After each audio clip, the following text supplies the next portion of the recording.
Hello, this is Microphone Media. Please like, subscribe, and share. Thank you. ጤና ይስጥልኝ እንደምን ዋላችሁ እንደምን አደራችሁ በመላው ዓለም ላይ ያላችሁ አድማጮቻችን ሰላም ለእናንተ ይሁን። ይህ ማይክሮፎን ሚዲያ ቁጥር 2 ነው። ለማይክሮፎን ሚዲያ አዲሱ ቻናላችን ሰብስክራይብ ያላደረጋችሁ አዳዲስ የሆናችሁ ሰብስክራይብ አድርጉ። የደወል ምልክቷንም ተጭናችሁ ኦል የምትለዋ ካደረጋችሁ ሁል ጊዜ ለህዝባችን ይጠቅማሉ፣ ያስተምራሉ። ህዝብ መስማት አለበት። ሐቁ ምንድነው የሚካሄደው ያለው ብለን ያመናቸውን ሐቅነታቸውን አረጋግጠን ወደ እናንተ የምንመጣበት ነውና ይህንን ቻናል ሰብስክራይብ ካላደረጋችሁ እንዳልናችሁ ሰብስክራይብ አድርጉ።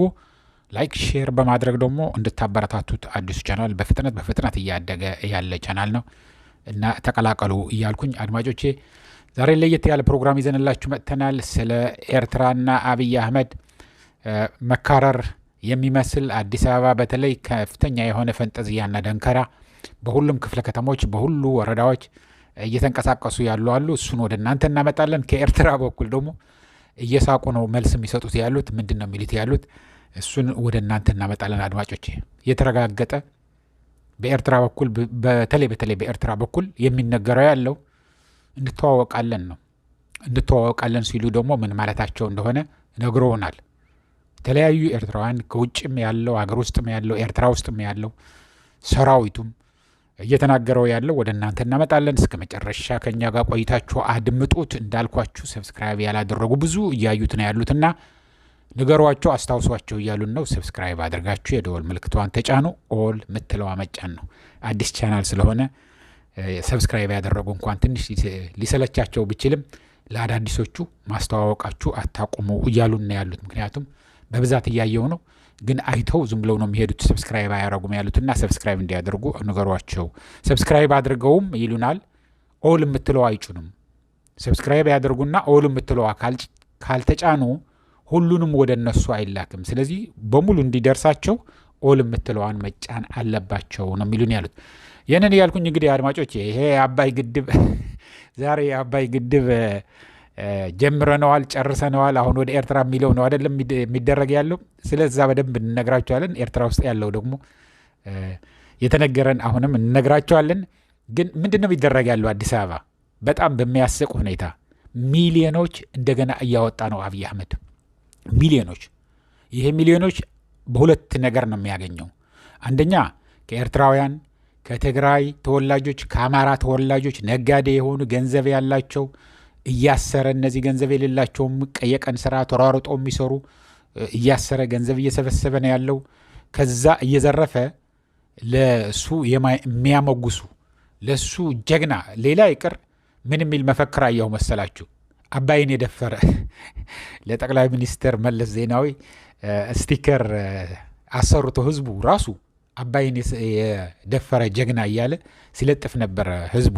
ትዝ ይለኛል በየመኪናችን ሁሉንም ሰው በደስታ እየገዛ የሚለጥፈው ነበር። አሁን ግን አብይ አህመድ በግዴታ ነው ለጥፉ ይሄንን ነው እየዞሩ ደግሞ አባይን ገድበነዋል ወደ የሚቀጥለው ወደ ቀይ ባህር ነው የሚል ነው። ትንሽ ላሰማችሁ ምን እንደሚሉ መፈክራቸው አድማጮች።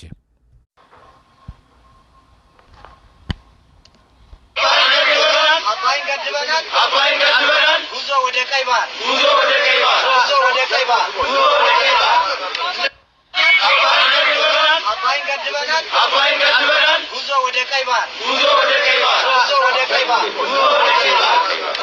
ስለዚህ ይህንን መፈክር ትልቅ ፖስተርም ተሰርቶለት ይዘው በየወረዳው የአዲስ አበባ ስንት ወረዳ እንዳለ በጣም ብዙ ነው። በጣም ሰፍተዋል። አሁን በየጊዜው እየሰፋ ያለ ነው እና በየክፍለ ከተማው ታዘው ወጣቶች እየዞሩ አባይን ገድበናል ጉዞ ወደ ቀይ ባህር የሚል ነው የሚናገሩት ያሉት።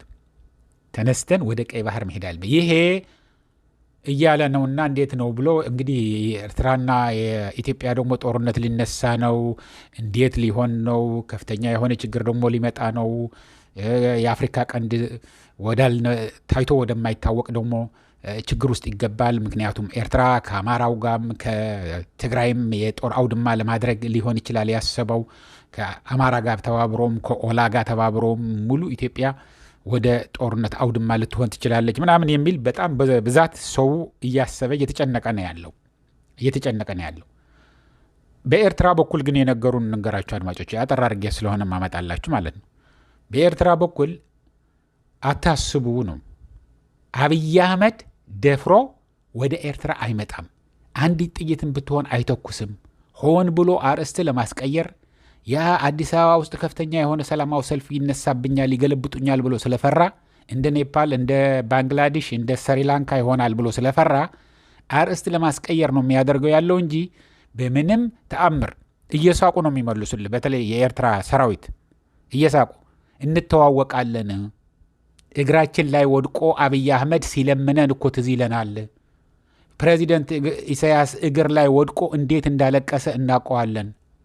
ባካችሁ ተባበሩኝ ብሎ ሲለምን እኮ እናውቀዋለን። እኛንን እኮ ያዳን ነው። እንግዲህ ይታያችሁ ትግራይን ለመውረር ነው። እኔ አሁን የትግራይ ልጅ ነኝ፣ ግን የትግራይን ለመውረር ያደረጉትን በሀቅ ነው የሚናገሩት ያሉት። ትግራይ የጦር አውድማ እንድትሆን አንፈልግም።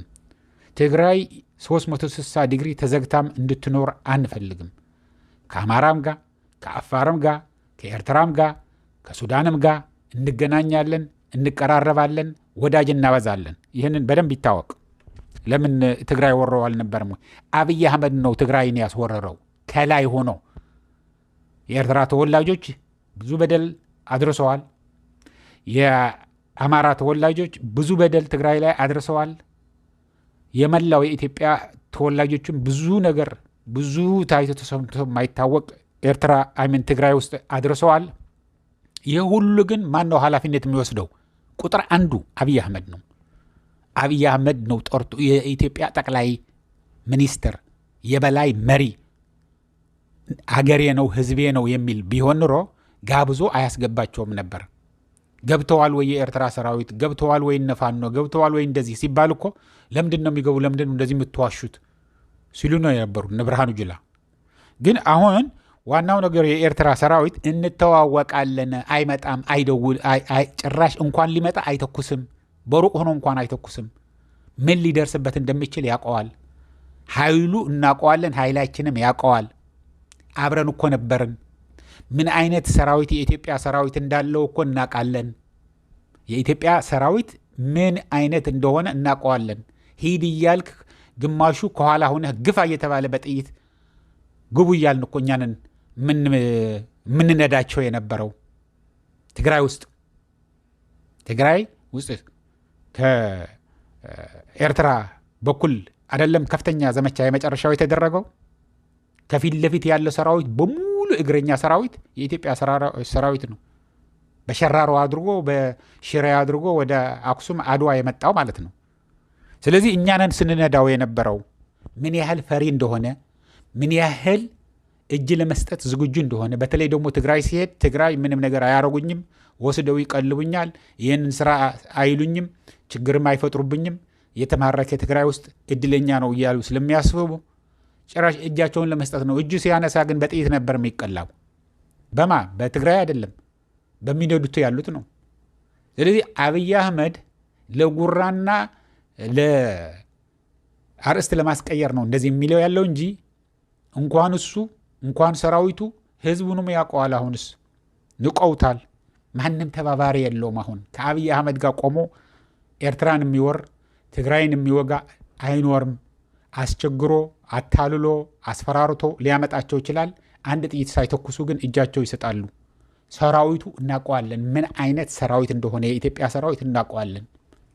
የፈለገ በሚሊዮኖች ይብዛን። መቀሌ ስንት ሚሊዮን ነው ስንት መቶ ሺህ ነው እንደይዛችሁ የነበረው? መቀሌ ውስጥ ተማርከው የነበሩ የጦር ምርኮኞች አታስታውስም ወይ ነው ያሉኝ። ከዛ 3-4 እጥፍ ነው የሚሆነው። ምክንያቱም አሁን ትግራይ ውስጥ የሚማረካሉ፣ ኤርትራ ውስጥ የሚማረካሉ፣ አማራ ውስጥ የሚማረካሉ፣ ኦሮሚያ ውስጥ የሚማረካሉ። ስለዚህ አብይ አህመድ ደፍሮ በምንም ተአምር ወደ ኤርትራ አንድ ጥይትም ቢሆን እንኳን ሊመጣ ሰራዊት ሊልክ በሩቅ ሆኖ እንኳን አይተኩስም፣ በአየር ሆኖ እንኳን አይተኩስም። ምክንያቱም አንድ ጊዜ ከተኮሳት መቼ እንደምትቆም የት እንደምትቆም ጦርነቷ አያቃትም። ይህንን ነው የሚልን ያሉት አድማጮች። ስለዚህ አዲስ አበባ ውስጥ የሚደረገውን ጉራ ከረዩ ወይ ደግሞ እነዚህ ተከፋይ ቡችሎች ሲጮሁ ቢውሉ ከኬንያ ውስጥ ሆነው ኡጋንዳ ውስጥ ሆነው ሩዋንዳ ውስጥ ሆነው አውሮፓ ውስጥ ሆነው እዚህ አሜሪካ ውስጥ ሆነው ሲለፈልፉ የሚውሉት ይከፈላቸዋል። እዚህ ዋሽንግተን ዲሲ ያለው ኤምባሲ ውስጥ ያለው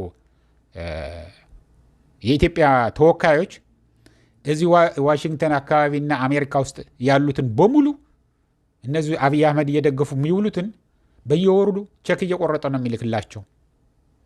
በቸክ ይከፈላቸዋል። ስለዚህ ስለሚከፈላቸው ነው የሚጮሁት እንጂ አምነውበት አይደለም። አያውቁትም ደግሞ ምን እንደሚያወሩ። ይሄ ያወሩ ብላችሁ አውሩ ይባላል፣ ያወራሉ። ስለዚህ አታስቡ ብለው ነው ይሳቆብንና የኤርትራ መንግስት ምንድን ነው ቢል ያለው አጠር ባለው የአብይ ሰራዊት የኢትዮጵያ ሰራዊትም አላሉትም። የአብይ ሰራዊት ደፍሮ ወደ ኤርትራ አይመጣም፣ እንተዋወቃለን ብለውናል።